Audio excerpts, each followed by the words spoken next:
5 বছর হয় বিদেশ আইছে বোকা প্রবাসী। কিছুদিন পর যাবে বাড়ি, মুখে অনেক হাসি। করবে গিয়ে বিয়ে শাদি, কিনেছে সোনা দানা। স্বপ্ন এলো মনের ভিতর পুরো 16 আনা। এমন সময় বাড়ি থেকে খবর এলো তার, বাড়ির পাশে 2 কোড়া জমি কেনা যে দরকার। বাবা মায়ের মনের আশা এই জমিটা চাই, তোমার কাছে এই জীবনে আর কিছুই চাওয়ার নাই। এমন সস্তা জমি তো আর পাওয়া যাবে না, যে করেই হোক না এই জমিটা কিনে এলো না।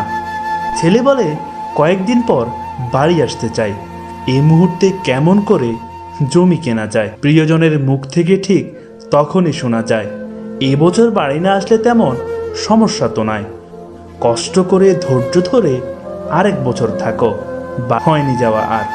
সবাইকে সুখ দিতে দিতে নিজের সুখটাই নাই, এমন করে জীবন যৌবন প্রবাসেই কেটে যায়। সময় মতো হয়নি বিয়ে ওই বোকা প্রবাসীর আর, টাকার পিছে জীবন যৌবন দুটোই যে ছারখার।